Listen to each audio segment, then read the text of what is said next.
Live from Los Angeles. Welcome back to Good Morning LaLa. On Friday, it's all about Friday feels and loving your life. And this woman right here, I got to say, hashtag goals, Lisa Bilyeu is in the house. She is the co-founder of Quest. You've done Impact Theory, Women of Impact. I mean, you've ran and been involved with a billion-dollar company. I mean, you are hashtag goals, no joking. Thank you, girl. Appreciate it. Happy you're here. So happy to be here. So a couple things. One, I have a really funny story about when I first met you. Okay. We were up. We have all these amazing influencers in LA. And we're at this influencer event with a bunch of women.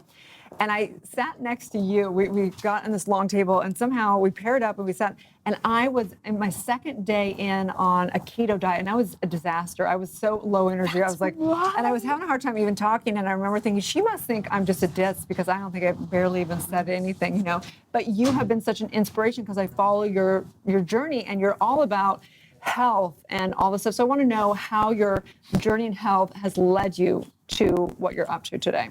Yeah, the truth is that I had no intention of ever talking about my personal life. I was always behind the scenes when we built Quest and Impact Theory.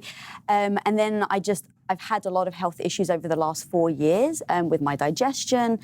And I started talking about it just as a release. And then I started to get people that it could resonate with them.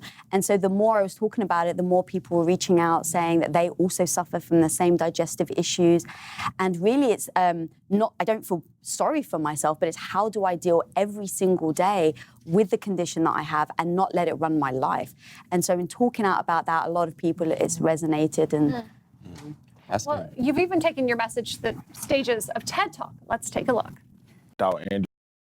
So I reminded myself of what I was able to achieve, that I could change my perspective at any time, that our perspective is a choice. And that's when I then took the next leap and I built my very first cooking show with Cassie Ho. I then went on to build the state-of-the-art set for Inside Quest. I then was co-founder with my husband of Impact Theory Media Studios. I'm now host and founder of Women of Impact. And all of these shows, cumulatively over these last few years, have surpassed 300 million views. So amazing. Erin's right. Hashtag Yes. goals. Oh, thank you. And Women of Impact, you've had some incredible people, some similar people we've had here. Alexi Panos, Natalie Ellis, CEO of Boss Babe. What has been the greatest message out of interviewing some of these women of impact? Oh, that's like asking me to choose your favorite child or your favorite dog. I can't choose my favorite organ. dog. Yeah. I like that one. I'm going to steal that. So it's really hard to choose, and I know that sounds like a cop-out, but every single woman that I bring on, how I decide on who comes on the show is what do I have to learn from them? Because if I'm going to spend 5-6 hours researching the person, which is what I do every time I have a guest on, is that it has to help me grow as well, and then I'm able to use that in my company or my personal life. So every guest is very different and they have different messages. But I've had a couple of guests on who are living the life that I so want to live. So that's always super exciting to kind of, I want to be in the media studio space. Our plan is to build a studio bigger than Disney. So we've had a couple of people in the film industry come on that just from a personal standpoint, I was super excited. Bigger, though. I know. It's going to take about 50 years, though. I don't expect it to be overnight. Lisa, I'm very curious, though. As a child, what was your dream? What was your plan A? What were you aspiring to be? So I actually always wanted to be the first woman to win an Academy Award in film directing. Now, Catherine Bigelow beat me to it, but that was always an inspiration of mine.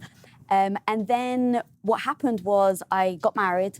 I was brought up very traditional Greek, so when I got married, I actually slipped into a housewife role, even though I had massive dreams. And it somehow felt natural to me, even though I don't, looking back now, I didn't really want it. The plan was I was only going to do that for a year. Me and my husband had a plan we were going to make enough money to make movies. And then 8 years later, I found myself still a stay-at-home wife. And look, there's nothing wrong with that at all if you choose it. But looking back now, I don't think I chose it. I slipped into that role and then spent 8 years numb to the fact that I was doing it. So when Quest Nutrition came along and then Impact Theory, I started to really assess, like, okay, this is an opportunity for me to really express myself and do what I love doing.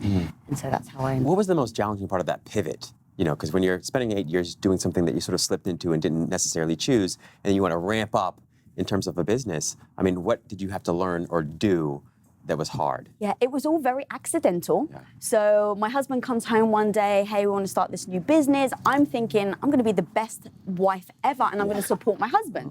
So he's like, you just need to ship a couple of protein bars from our living room floor, no big deal. You know, we just need to rent a kitchen if you don't mind weighing the ingredients, because him and his business partners had a day job. And so because I didn't have a quote-unquote day job, I was weighing peanut butter at home, and the wives were all doing the same. And so I was shipping a couple of bars from my living room floor, not realizing we would grow at 57,000% and go from 0 to $1 billion in 3 years. 3 years. Yeah. Incredible. And because our house was on the line, every day it was like, oh, I'm shipping from the living room floor. Oh, I'm just going to ship from a garage. Oh, I just need to ship from an office. And so everyone just, well, Lisa, you know how to do it. Like, just figure it out. And I didn't want to lose my house. And I wanted to be the best wife ever and support my husband. So I'm like, I'm going to figure it out. And I stumbled, I failed. I was, you know, moments where I was like completely inadequate to take on the role. But when you feel like you don't have a choice, it pushes you to do extraordinary things. And so for me, it was like, just learn. And so because I kept repeating that in my head, it taught me, I figured out freight delivery, UPS, like shipping, internationals, forklifts. And so I was able to take that department from 0 to the $1 billion. So That is incredible. So one of the points you put there is that basically you were demanded to rise to the occasion. Correct. So, and I know that you guys are in lots of big masterminds, lots of the coaching world. Is that what people do? Is that they put some kind of a commitment way out there that demands them to get big, or how do you scale? Yeah, well, so back then it was very different. I didn't have what we now call the growth mindset. I didn't think of myself as an entrepreneur. So it really was like an evolution from 2010 when we started Quest to today, where I was extremely insecure. I would never be on camera, to being able to really assess, okay, where did I go wrong? What did we do wrong in Quest? How can I use those skill sets to develop in Impact Theory? And then always see it as an evolution. So it's kind of my process has changed over these last 9 years. And now we set the goal of, okay, we're going to be bigger than Disney, but that's a 50-year plan. How do you do that on a yearly basis, on a monthly basis? What do I do every day that is moving me towards that goal? Right. You made $3 billion in 1 year, or $1 billion in 3 years. I think it's not going to take you so much less than 50 years. And it's hashtag relationship goals also. You and Tom, your husband. I mean, both you guys are just epic human beings. Watch them all over the place on Impact. They're interviewing some of the top influencers and new thought leaders in the world. And so how do you manage that you guys are hashtag power couple. Like, honestly, I look at them like they are amazing. Yeah. It's about having rules to live by. So we sit down, and when we first started Impact Theory, it was like, okay, well, you can't have two CEOs, because at some point there's going to be a decision that needs to be made and we're not going to agree. Now, if we can say our goal is for the company to succeed, our goal is for our company to get to X, Y, and Z. In order for us to do that, you have to keep momentum going. So if me and him disagree and we butt heads, who's going to have the final say? And we decided that when we weren't emotional, because deciding that in the moment where you're going back and forth is a disaster. Impossible. So we sat down and we call it emotional sober moments. And so we sat down and we wrote out all our rules of engagement.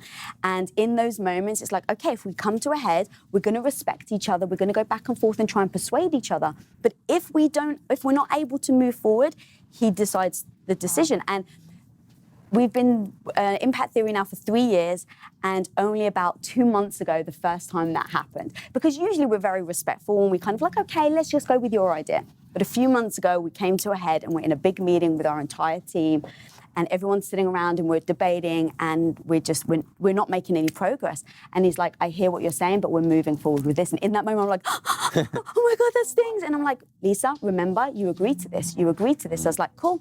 I disagree, but I'm on board. And that's another thing. Like, we have language around things because you have to be on board with the decisions that get made in your business. So we say, I agree, or I disagree, but I'm on board, and then we move forward. Oh, I love that. Like I said, hashtag. how can people find your personal journey and watch both the shows? Yeah, please. So follow me at Lisa Bilyeu, and I host a show called At Women of Impact or Women of Impact on YouTube. So go check that out. And then the company is Impact Theory. Amazing. Oh, thank you so much, Lisa, for your time. Thanks, guys, for having Stay me. tuned. We'll be back tomorrow. Good morning, all.